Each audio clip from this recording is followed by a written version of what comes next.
How's it, guys? I'm Jamie Hatton. We're here at Hattons Cycle Workshop. Got something new and different. The Elves Falath EVO, the aero road offering from Elves. So excited to crack on and see what we find in this box.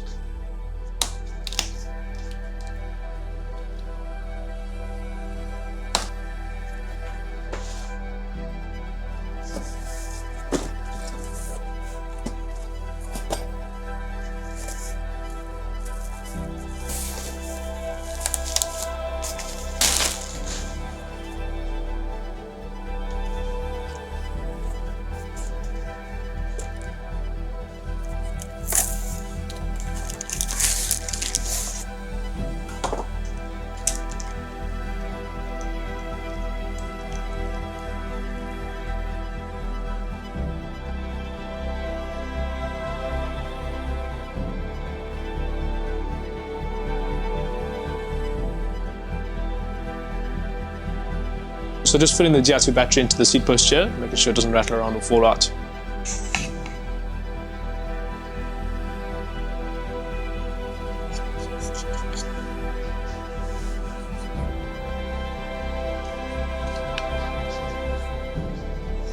Yeah, just some carbon fiber grip compound there to stop it sliding or creaking.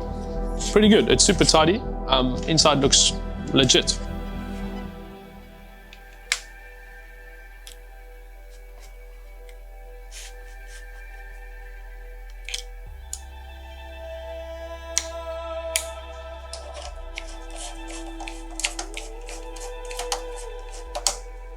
So it looks like we've got Ultegra 8170 12-speed here. Super dependable road group set, high end, but also a workhorse.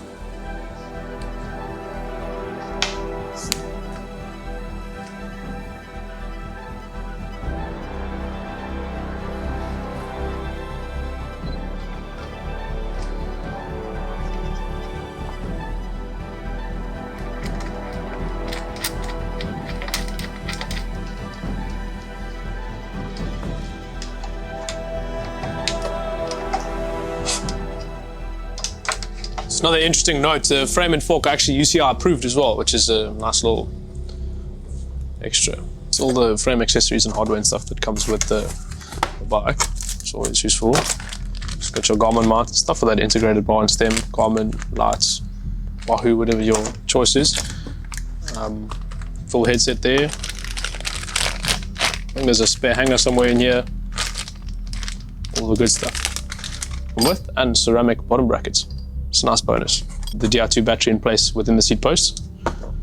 Just a little dust cover, I suppose, for on top of the seat post clamp. Got all of your headset spaces for different configurations. Spare hanger. Really simple headset setup. Always get irritated when spaces have like 15 different pieces because they go all over the place. But these are like really simple. Click, click. Oh, awesome. So for this build, we've gone, like I said, Ultegra DR2 for a group set, a good set of dependable carbon wheels as well. This is a 400 width bar with 110mm stem, good for the aero boys. Yeah, 2x obviously. Good setup. I don't think I'd change anything personally.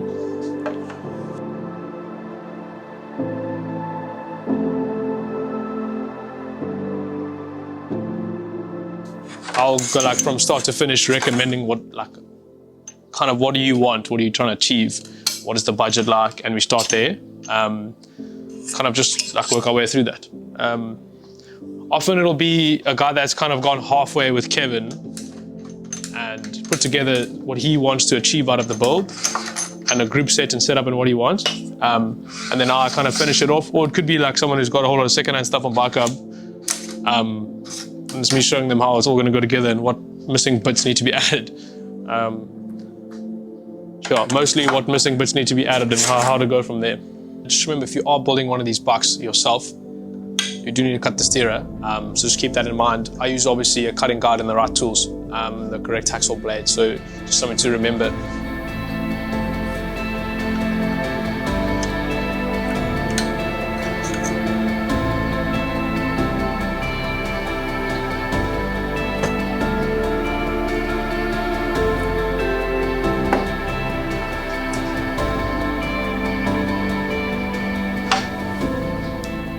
So I've decided to slam it on the front end here.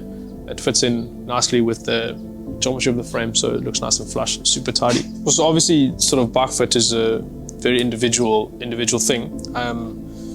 So kind of depends on your flexibility, your mobility, how you sit on the bike, and what you're looking to get out of your bike. But obviously, a little bit more slammed obviously comes with the aero gains and that kind of thing. But you know, like I said, depends what you're into. One of the more simple ones I've dealt with, not too much spaghetti going on. Also nice to have the completely wireless shifters from Shimano with that Ultegra group set. Just make life a bit easier. It's no TI2 cables to worry about.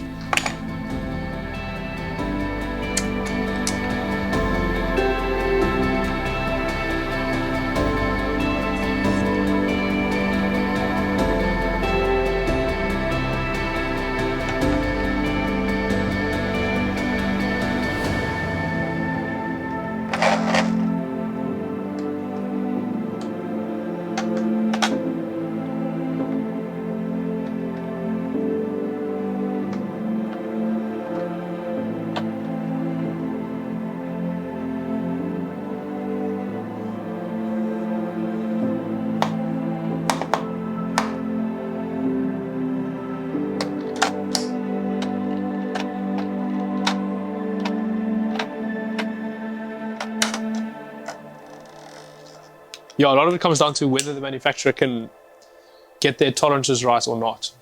Because, I mean, anything can work well if it's made properly and everything fits together properly.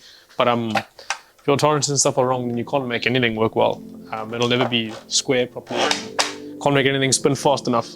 But yeah, so a lot of it comes down to tolerances and that kind of thing. I'm a big fan of these thread together bottom brackets.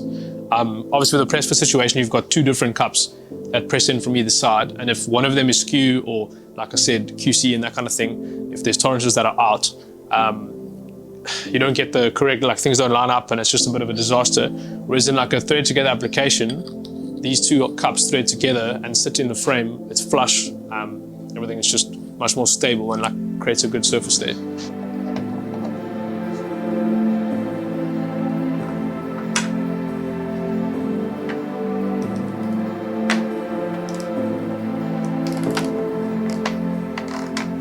Like I try a lot of stuff in my own personal bike and ride it and see, because then obviously what can go wrong, it's my bike. So I try to test as much as I can on my own bike over time.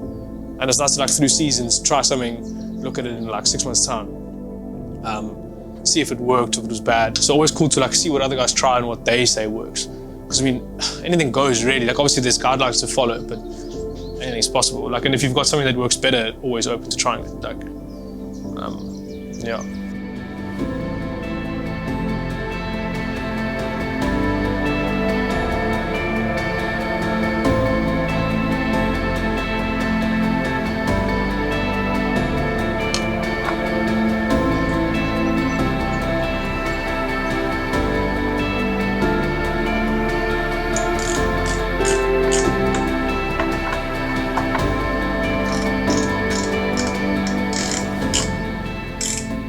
So we've got your Elves' in-house brand, Orome, the wheel set. This is their high-end 50mm deep offering.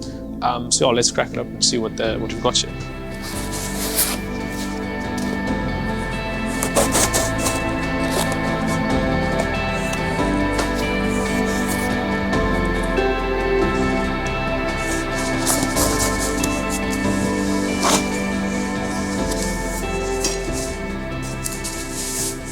Oh, so nice looking set of wheels. A little bit of information there on the builder of the wheels and the date they were built, along with your warranty card.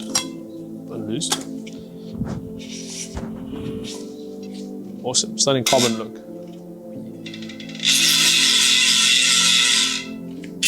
Proper. Ceramic bearings in the hubs as well, so a high-end offering in terms of wheel sets. Because their Falath TH50 wheel set, your finish on that is unreal. Good old GP 5000s, dependable. These are tubeless compatible, however if you are fitting tubeless, just remember you will need to fit your own rim tape, the tubeless specific rim tape.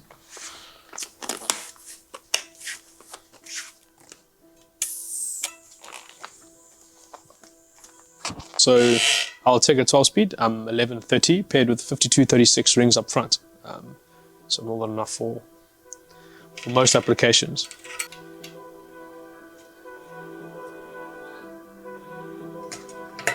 Always line the logo up with the valve.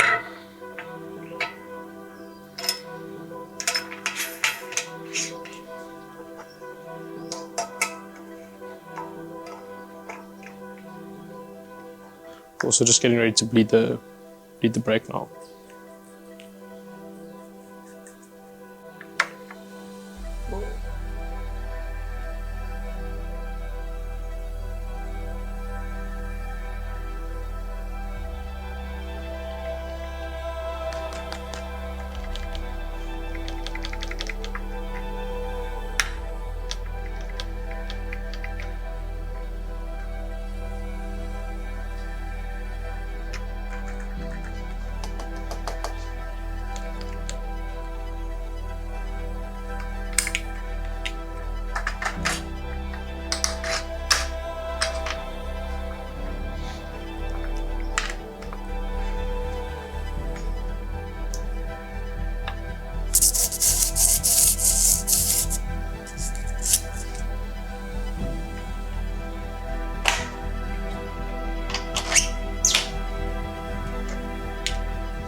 It will never be one take, like wrap it like 6 times because I'm never satisfied.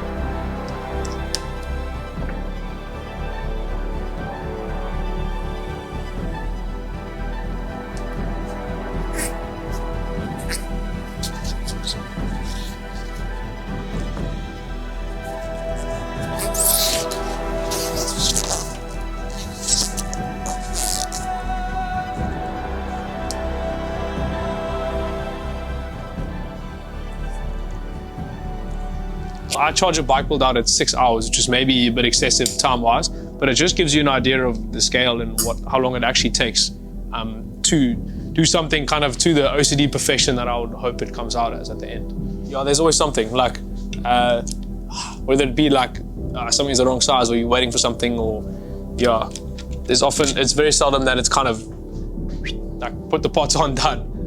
There's hiccups and sometimes bleed issues in levers and all sorts of things that you kind of have to work through and go back and, yeah, and figure out.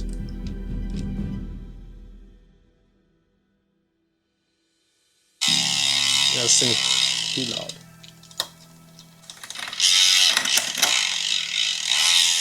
With this new 12-speed DR2, the setup situation is quite cool. You use the app, and it literally tells you what tolerances you should be setting it at, like how it needs to look.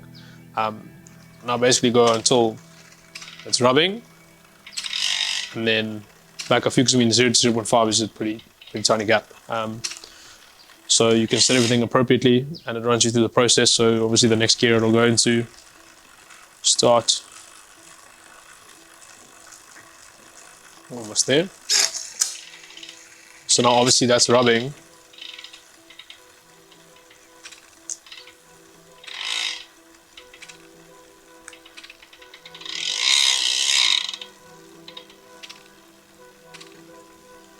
So then it makes a noise. Back a few. Which means I'm happy. Yes.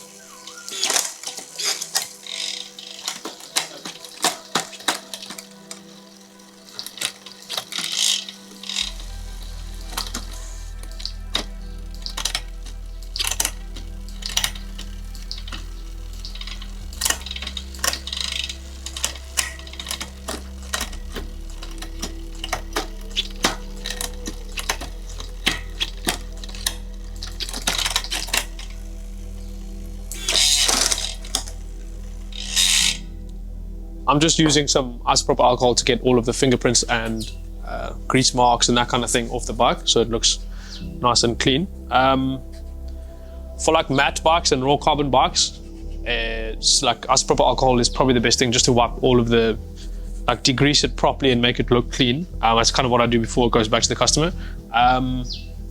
Otherwise, bikes that have a high sheen finish, often just a bit of silicone spray goes a long way, but I don't like putting it onto the top tube, because if you like super tuck or sit on the top tube, it gets on your bib shorts and then onto your saddle, and it makes it really slippery, which is just something to think about. For like during a stage race, if you're slipping around all over the place, you're not going to be so stoked, or even just riding generally. So I kind of avoid putting it on here, just kind of give it a good wipe with microfiber.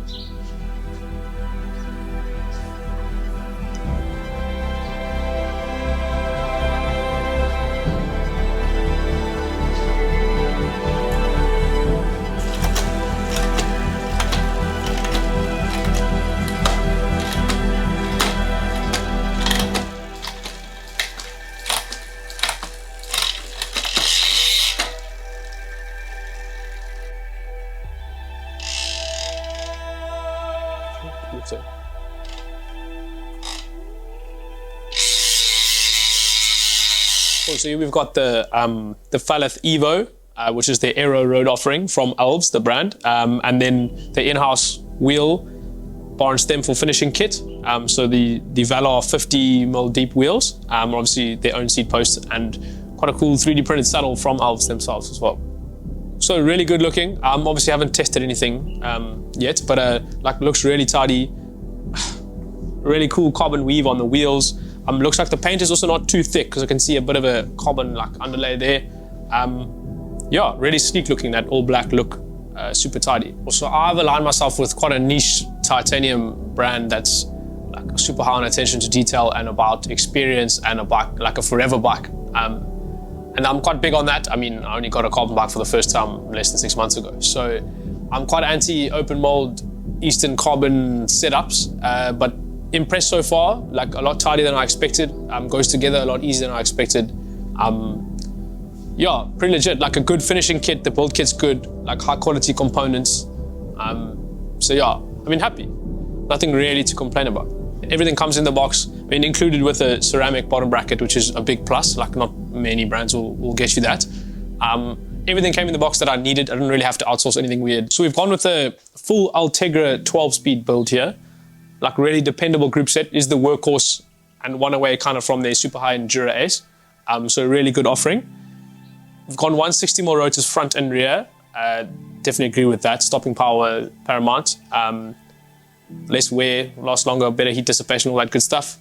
Yeah, 52-36 paired with an 1130 cassette. So like really good gear ratios for Cape Town and surrounds. Whatever you want to get up to, good for racing, good for training. So for the home builder, just a few quick things. Bottom bracket, having the correct drift and the right tools to install the bottom bracket is a big one. Things can go wrong there, so just keep an eye on that. Tubeless tape, if you're going to run tubeless, big one. So make sure you either have that or know someone who has that. And then just cutting the stereo tube, make sure you get that right, because that can go wrong easily if you don't use the right methods and take the correct care. When it comes to these more integrated bikes and when there's a lot of moving parts like that, it is a bit of a difficult story, and having the experience and having done it a good couple of 100 times does help. Maybe with the assistance of someone who knows what they're doing would be great, but I suppose you don't know until you try. Fully integrated head tube and headset setup, obviously a little bit limiting depending, like I personally like changing bars and stems and all sorts of stuff and trying something new all the time. So for me, I find that limiting, and it's not necessarily my first choice. That style of press fit bottom brackets, whereas a cup in a cup, not my favorite. I'm happy with press fit, but I'm not a huge fan of like varying sizes. Often PF30 is the way to go, and I like to keep it like that. PF30 or threaded.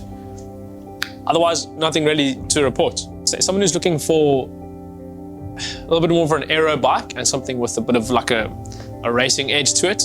Definitely a nice stiff bike for a sprinter. Someone who's quite keen to get into racing, maybe moving from beginner to getting into some events, it's probably a good start. Yeah, like long and low aero, can't go wrong. Wouldn't change too much, maybe more of a straight up seat post, and stem length, also happy with that, bar width happy. Probably very much get on and ride. Like if you're looking for a performance bike and this is what you've got, I wouldn't change too much. you've got enough speed and top end with those gear ratios, enough climbing gears for like enough zone 2 on most of the stuff around Cape Town.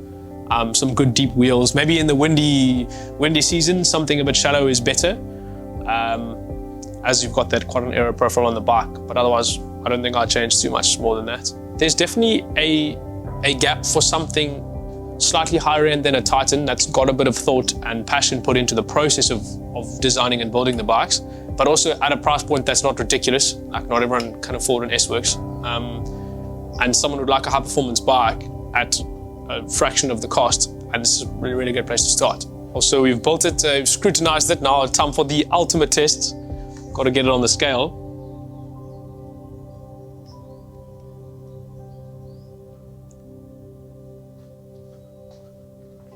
7.78.